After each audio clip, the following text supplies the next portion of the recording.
Hello and welcome to the GEMS podcast. That's GPOD, the podcast that educates you about all things GEMS and how to make the most of your medical aid. I'm Yuveka Rangopal. Now, in this episode, we have the GEMS, the big guy, the principal officer for the largest restricted medical scheme in South Africa, and he's Dr. Stanley Molwabi. And today we're going to be telling you about the significant changes to some of the GEMS benefit options and your contribution increases in 2026. Hi, and welcome to the podcast, Dr. Stan. Well, greetings to you, Yuveka, and also to the viewers of GPOD. Well, let's start with one of the more difficult ones, right? We are talking about increases. Now, GEMS members will experience an increase come 2026. It's going to happen. It was announced recently. Having to pay more for medical aid, as we know, there's always going to be some fuss. There's always going to be, but why? Why do I need to do it? And, you know, just many don't understand the reasons for these increases as well and why they have to happen, especially if they haven't even used their medical aid for like a year. So give us some explanation for that. Well, like anything, the cost of health increases. And we usually look at increases on an annual basis. And, you know, we have to remember that the benefits of GEMS, and, you know, the benefits are stretched in 5 options, plus one, what you call an efficiency discount option. So we design them with one primary objective: to meet the healthcare needs of our members. But healthcare costs, like any commodity, they increase not only within the GEMS environment, globally. And there are various influences that lead to that. Increased hospital cost as one of the services. There's also pressure on utilization of the healthcare services by a member. And this arises from the fact that the burden of disease is increasing annually. Why does it increase? It increases because our members, they age by 1 year, almost every year. And this is particularly so if we have less of younger people joining. So, and then there's also the issue of, because of innovation, there's newer technology. And newer technology, whether it be medication, whether it be tests, you know, to diagnose. So those would be medical investigations. All of these, they cost more. So as a result, we have to accommodate this. If we didn't do this, then we wouldn't be able to cover the demand of utilization by our members. And give them the best care possible for whatever. And we know, I mean, you know, the world is always discovering there's a new disease every year, something new is happening. Who knows what's going to happen in a couple of years' time? So tell me, Dr. Stan, I mean, once members join the medical aid, they've chosen a certain option, are they actually locked into that particular option for the rest of the time, as long as they were GEMS? Or, you know, does it change if their needs change at some point? Absolutely. The most important thing is that we try and ensure that members are on the correct option. So that is why on an annual basis, we allow for a month, we call it the option change period, for a month when members are able to look at 2 things. Firstly, what is the state of my affordability? What can I afford? But it's not only about affordability, it's also the state of your health. So looking at those 2, then you try and ensure that the coming year, you are on the right option. So there is an opportunity every year, and actually that opportunity opens as we speak now. It is open. Okay, well, if we look at people who have sort of medical aids elsewhere, we're not going to mention any names, but elsewhere, you know, and sometimes if they want to make changes, just there's a lot of stuff you have to go through. You've got to, you know, almost jump through hoops to do that. Is it the same when it comes to GEMS, or are you a bit easier with that process? Well, I mean, GEMS is about ensuring there's adequate access to equitable health for our members. So just based on that mandate that we have, which we always pursue, we ensure that there should be access to ensuring that if you are, for instance, not on the right option, we assist you actually to ensure that you go on to the right option. So definitely we do not make it difficult for our members to actually do that. Well, absolutely. It sounds like you're very sort of reachable and accessible to your members as well. So tell us more about that option change, that option time. When exactly is that period? So the period is actually as we speak. It is actually started, as I say, as we speak, from the 17th, which is as we are recording this. And then it goes on until the 16th of December. Okay. The 16th of December, as we know, it's a public holiday. So essentially, we are expecting our members to take advantage of this option change period and choose the right option that they are supposed to be on. And how do you do it? We've got 4 ways of doing it. It's through our USSD, right? You can do it through our mobile app. Okay. You can then do it also by calling our call center. And then lastly, in all our regions, we've got 18 working centers. So we've got 9 provinces, as you know, in South Africa, and each province has got 2 working centers. So they can walk into any of those working centers, which are in areas where we know that there's a huge concentration of GEMS members. Okay, so sorry, some GEMS employees are going to be working on the public holiday. That's what's going to happen on the 16th. Well, they're not going to get off on that day. Well, actually, as I would love to explain, we say until the 16th. The 16th happens to be a public holiday, so we're encouraging our members to ensure that they do this by the 15th of December. Okay. Yeah. So midnight of the 15th, should we say? Okay, midnight of the 15th is what you have now. Exactly. Over the years, and going back to the increases and why they happen. I mean, like you said, they have to happen. There's a reason to give the best healthcare, keep up with technology, keep up with international trends. But you've tried to keep these increases low. Yes. Just walk us through, how you've managed to do that. Well, the past few years. And I'm going to use the COVID years as a point of reference. So what happened during COVID is that everybody was talking about the pressure that we are having from a financial budgeting point of view. And it is during that period that we had actually expected, and nobody knew how this is going to pan out. I'm talking about what was going to be the effect of the pandemic on healthcare funding. We thought, wow, we're going to spend quite a lot of money. The opposite happened. Because of the lockdowns and the fact that people were avoiding healthcare services to try and avoid COVID. Yes. What we found is that we build up huge reserves. So we are required to keep reserve of about 25% of annual contribution income. We went up to the highest, which was about 47% of our annual contribution income. Now, when you take GEMS size into consideration, that 42 is quite a lot of money. Yeah. So to help our members in the subsequent years, which is, I think it was 2021, 2022, 23, thereabout, we kept very low contribution increases. So the medical price index, which is generally by how much the cost would be somewhere in the region of about 8%. This is just an average. But we then had a year where the contributions were actually increased by 2% only. And then the subsequent year by 5% only, which equates to more than 10 billion rands. Now, that is the protection that we could afford our members during that time when the reserves are high. However, the reserves now have come to where they are supposed to be, which is around 25%.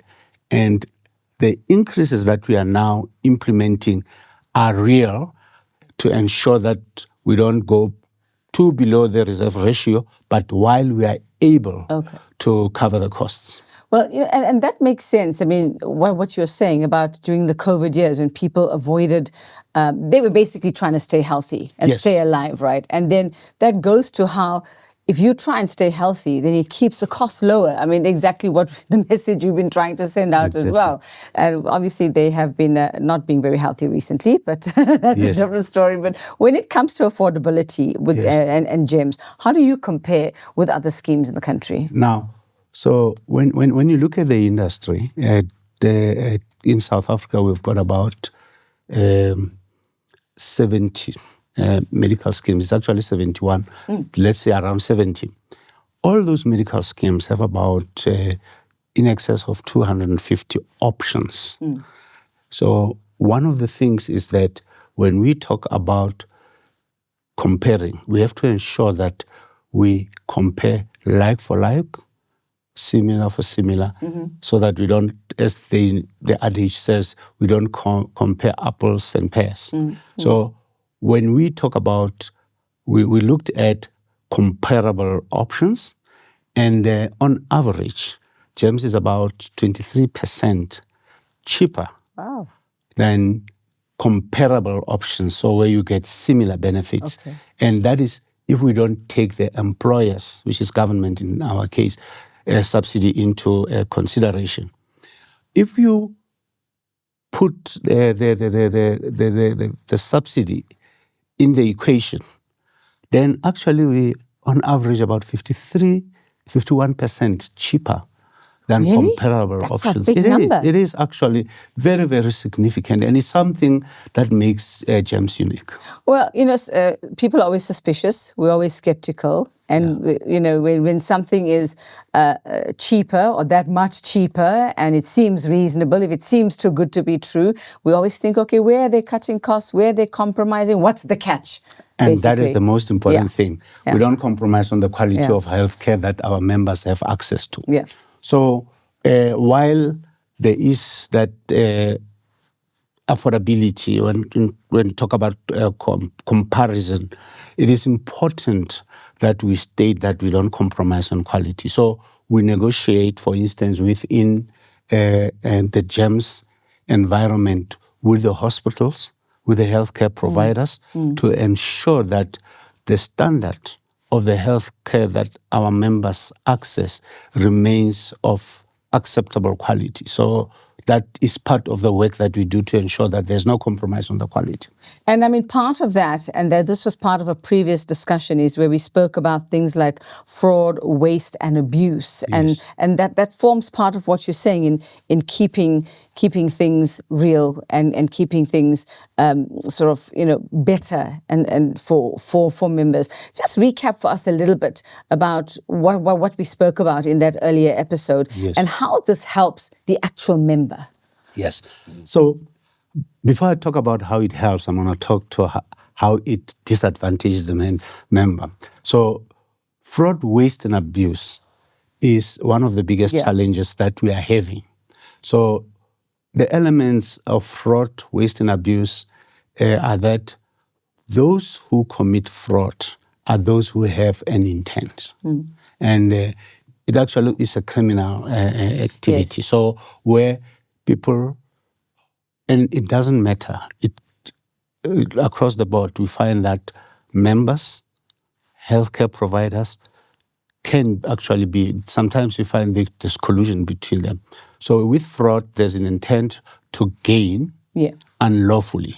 So you basically have people who go, the healthcare provider bills the medical scheme, but not for medical services, in exchange for money. So we've got, that is fraud. Then we've got waste. Waste is essentially where there's unnecessary overutilization of health, of the services. So that would be, you actually need one investigation, then the decision is, I might as well, this person is on a medical aid, I might as well test for 5 in case. It's not supposed to be like that, and that results in waste. And then abuse is basically where a person just feels, for instance, that, let's use spectacles, where we've got a 2-year benefit. So a person feels, okay, for 2 years, I haven't had a change. These spectacles are still okay. but I do have a medical aid. I'm going to have another type step spectacles because I can. So you're abusing your medical aid just because it is there. You're not using it when there is a need. So that's an element of abuse. But what is also interesting because of what has recently happened with the Section 59 inquiry, which had to do with fraud, waste, and abuse. It has to do with how we are responding to FWA, but in return, there's unhappiness by those healthcare providers who are making an allegation that the in investigating frauds, they are using racial profiling. What is interesting is out of that, in the interactions and in us implementing some of the recommendations that came first from the initial report, which was an intermediary report before the final report came out, there were certain suggestions, and one of those suggestions was that you need to look into those that are saying, well, we claimed in what looks like a wasteful or fraudulent matter because we didn't know. So then you will see in the future we'll be talking about fraud, waste, abuse, and error, because we are considering that was it really a genuine error that this happened, and we have to deal with it. So that's quite very, very, very, very interesting. Good luck trying to measure that. I don't know how you're going to find that out. Well, polygraph tests or what? There's gonna have to be some criteria we certainly use. So your question was then, how does it benefit the member? The fact that we are attending the fact that you're attending. I didn't mean to imply that fraud, waste, and abuse is actually good for anyone. Maybe for the moment at that time, but yes, it's a bad thing. And absolutely understand. So when we deal with it, we're making significant savings for members in expenditure that was otherwise wasteful. So there's a lot of things that we've put into place. It's a continuation of the way we detect fraud. But what has come under scrutiny is things like algorithms, the bias, and all of those things. At the end of the day, if we reduce fraud, and this is the appeal to members, that they must not be part of fraud, waste, and abuse, because when fraud, waste, and abuse happens, it affects the contribution increase, the utilization goes up, and for unnecessary things. At the end of the day, the determination of what members need in terms of how much do we put in to get out goes up. So it makes the contribution increase higher. But if we can overcome fraud, then the contribution increases will be low. So the impact, I think people would want to know, just to summarize for us, the fact that you are investigating, the fact that you are stopping this or trying to stop it, it's a huge task, is great. It's a mammoth task. What would have been the impact on members had you not decided to do anything about this?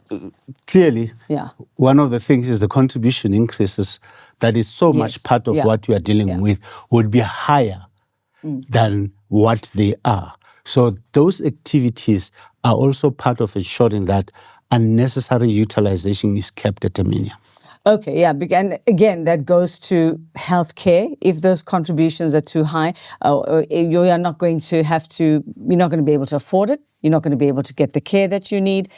And then we're just going to have a lot of disaster. Well, it can lead to an absolute collapse of the medical scheme environment, and that commitment that we have to be there for our members when they need us most, which is when they're most vulnerable. Well, let's chat now about some significant changes that are coming up for 2026, and especially for two of your options, two of your jewels there, those being the Tanzanite 1 and Ruby, I believe, those options. Let's start with Tanzanite 1 and tell me the significant changes that will happen there. So with Tanzanite 1, there are two main changes.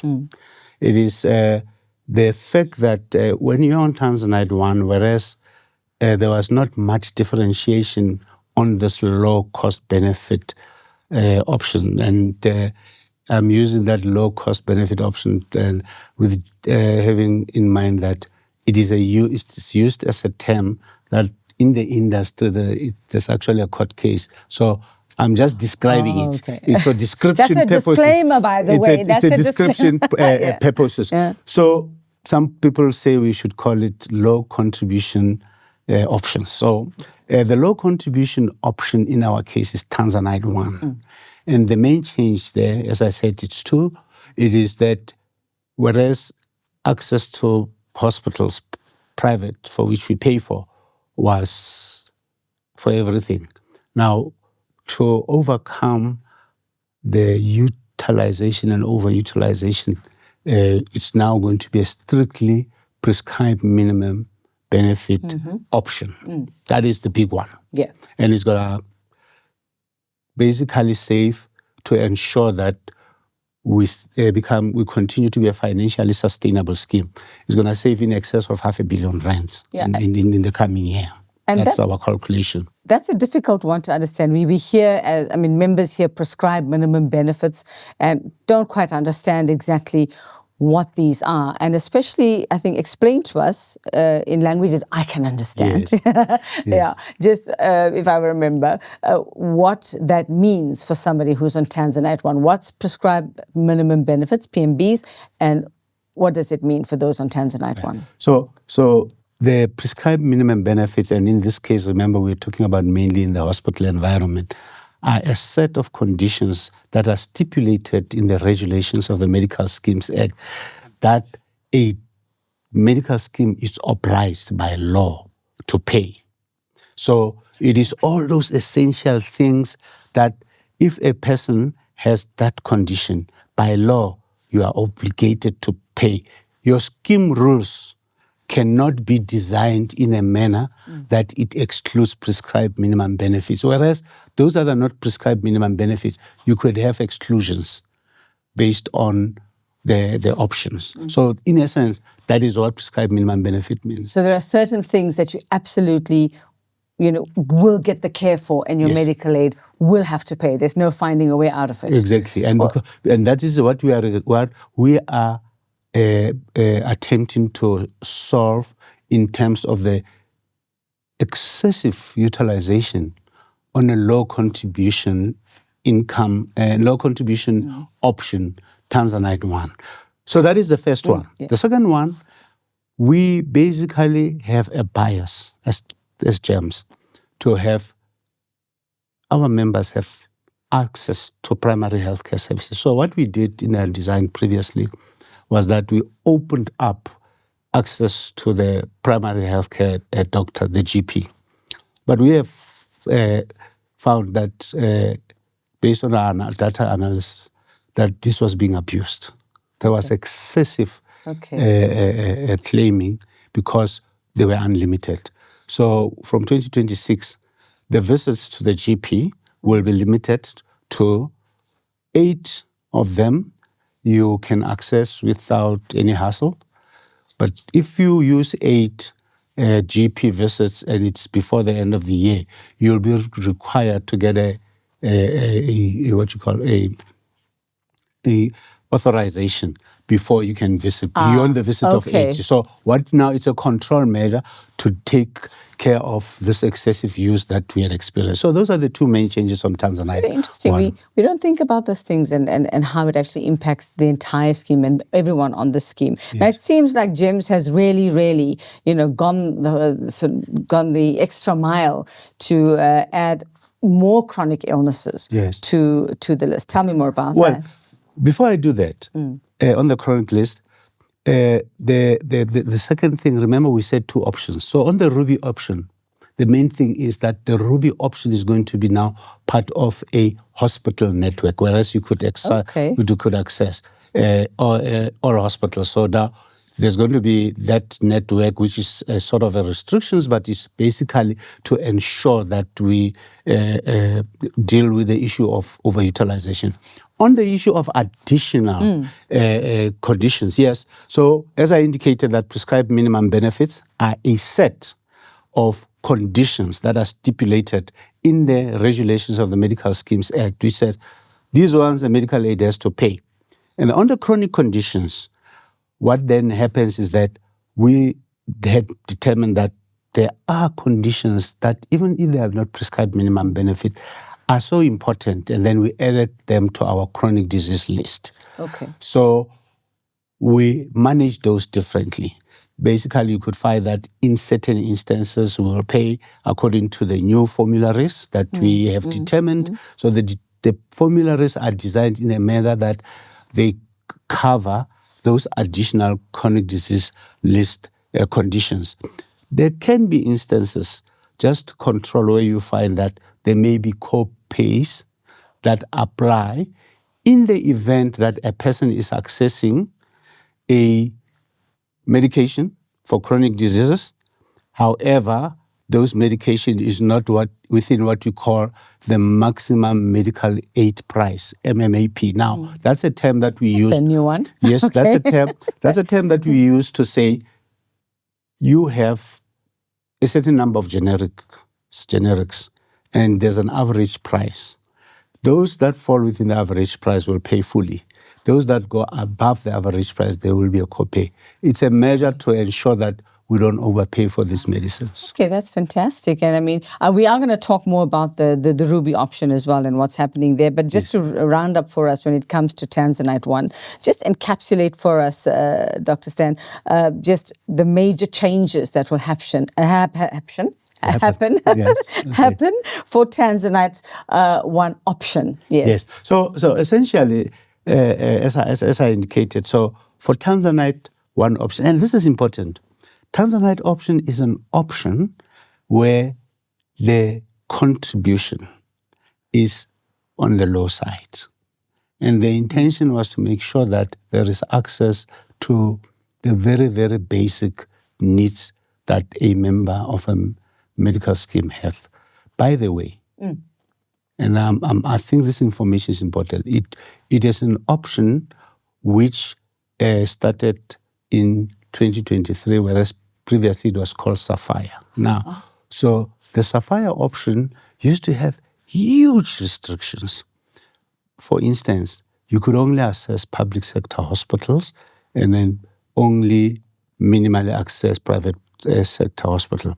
Then we entered into negotiations with our partners at the PSCBC, which is the unions which are in government.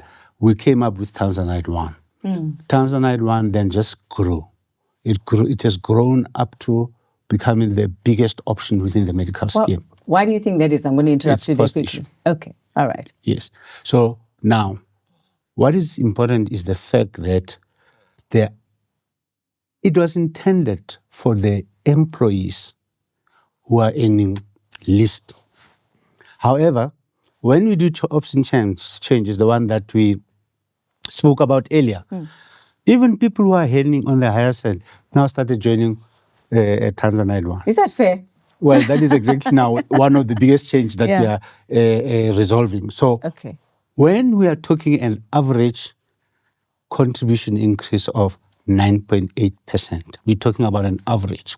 But on Tanzanite 1, it has been structured such that those who are earning higher are going to have a huge increase. Okay.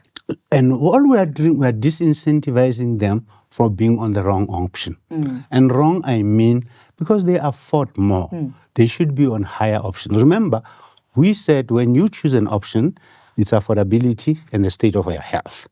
Now, because of the richness of the benefits within Tanzanite up to so far, we find that there are some of our members who basically identify that even if I earn a lot, and a lot in terms of the levels of earning, they still chose the low contribution income option, which disadvantages the whole idea of cross-subsidization. Okay.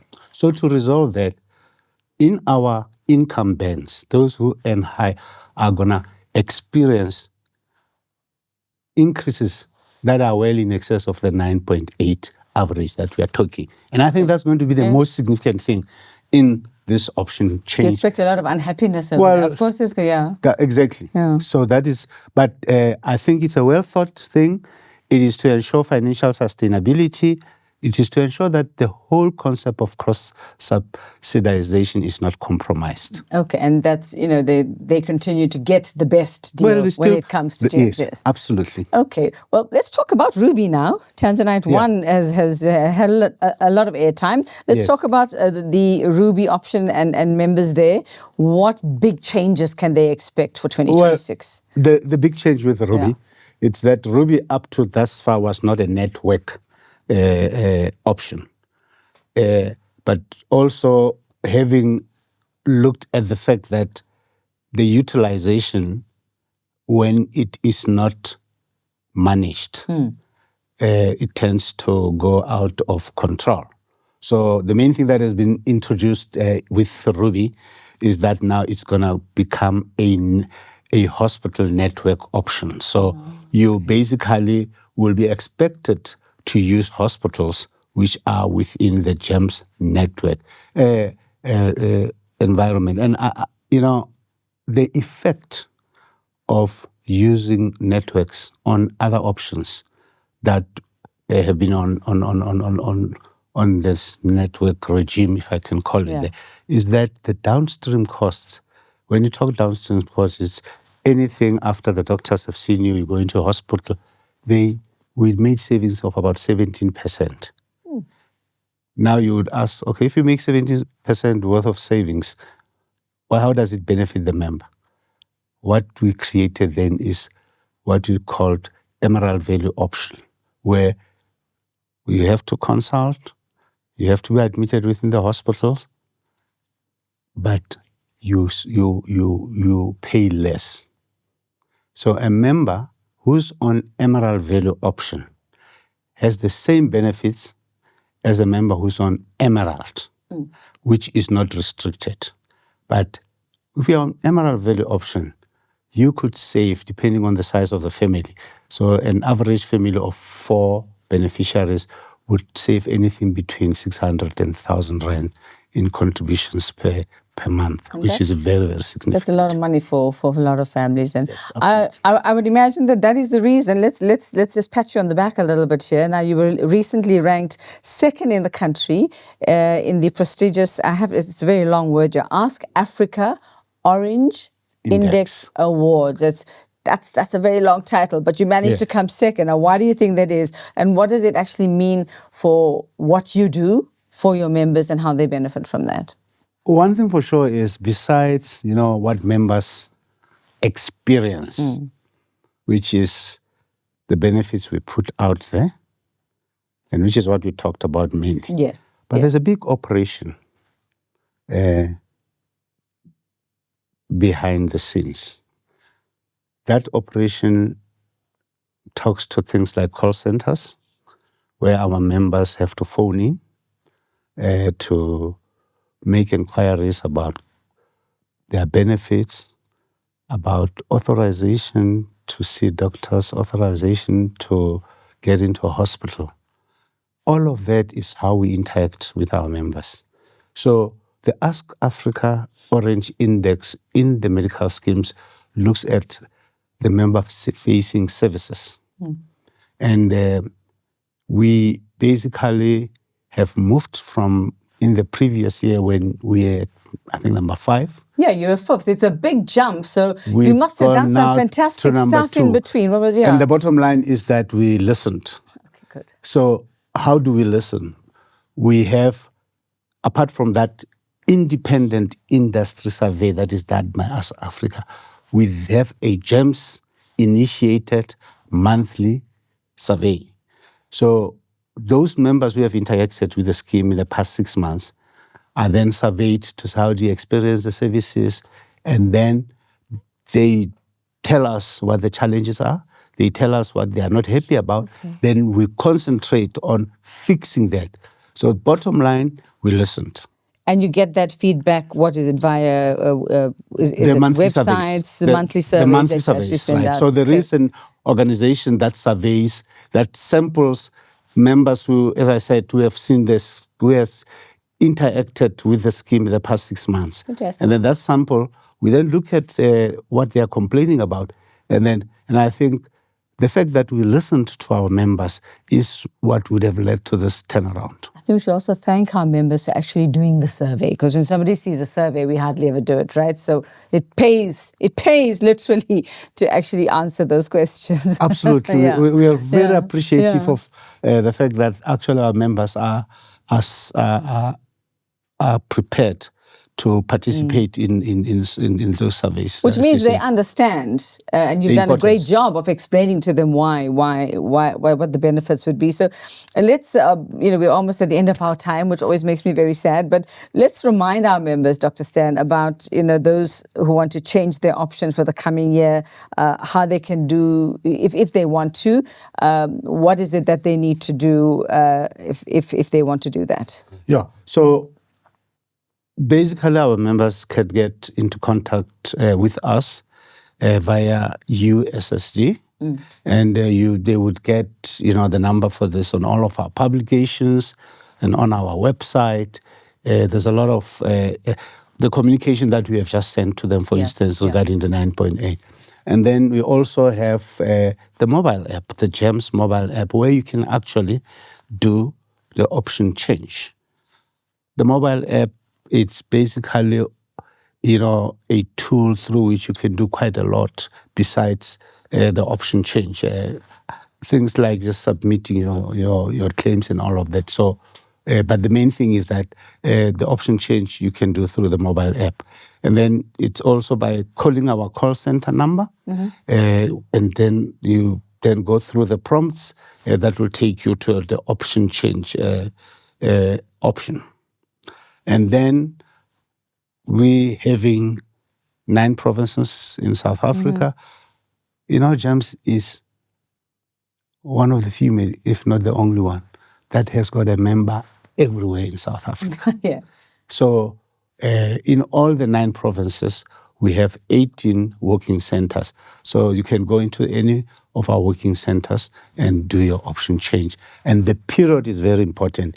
It is between the 17th of November until the 15th, the 16th. Midnight of the 15th. Exactly. So on to the 16th, which is a holiday. So it's basically on the 15th. Okay, so hopefully no GEMS workers or employees are going to have to be working on the other GEMS side. Workers, they tell me that we're working all the time. But yeah, I understand exactly. From then, the country usually gets into Christmas mode, and then we find that there's very little work. That is why it's very important that, they do the option change by the 15th, because PESA, which is the system for paying public service employees, captures all the information for January by the 15th. So you do need to meet that deadline to ensure that the January deduction is on the right option.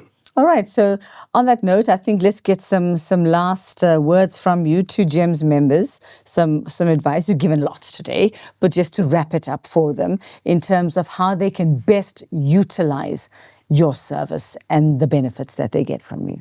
So, the most important thing about the government employees medical scheme is that, as we say, that we are always working towards a healthier member. And that really encompasses quite a lot of things. It is the fact that the contribution, this is a time where contribution increases are unavoidable because of the reality that there's inflationary increase on any commodity. And we know that we often say health is not one of those normal commodities, but there is that. So we want to say to our members, yes, all of us are always faced with pressure from an economic point of view, but the contribution increase is necessary to ensure that, one, our members, when they need healthcare services, we have enough in the kitty to ensure that we pay for their expenses. I'm going to be very corny now and say that goes to the saying, health is wealth. Yeah? Absolutely. Literally. Well, it is wealth also from the perspective that... not for you, for members, for everyone. Exactly. In terms of the scheme, never meant in your pocket. No. The health is wealth because, remember, if you are not healthy, you can't even work. Yeah. Yes, so that is actually very important. Yeah. And then the second point regarding the contribution increase, it is important that we sustain the appropriate level of contribution increase to ensure that the scheme remains financially sustainable. Okay, well, Dr. Stan, I think we've explained a lot today, and I think come 2026, you will probably have a lot of inquiries for those who don't quite understand, but I think you've done a fabulous job of simplifying it, that even I understood what you were saying. So that makes it great. And you said you have a member in every province. You have at least 2 in KZN, and that's my parents. Okay, so I know you have at least 2. We absolutely understand that. It's the nature of, and the best way we describe GEMS is to say it is a microcosm of the South African population. So I perfectly understand that also in KZ and relatives. I have a lot of relatives also. And teachers. Yes. Exactly, who basically were in the public. I have retired, some of them, some are still in the public service, and they are members of GEMS. So you can imagine, I do get a lot of calls that say, why are you doing this? Why are you increasing so? Never. Yeah. Of course you do. All right, well, thanks so much for joining us on GPOD, Dr. Stan Malwabi. And thank you for watching this episode of GPOD. Now, if you were wondering about why we had that increase, now you know. If you sent angry emojis to the poor GEMS employees who had to process that and didn't sleep all night, now you know why. There's a good reason for it. Also for Tanzanite 1 changes and what's happening with the Ruby option as well. Now you know what changes are in store for you next year. Thank you so much for joining us. Until the next episode, bye-bye from us.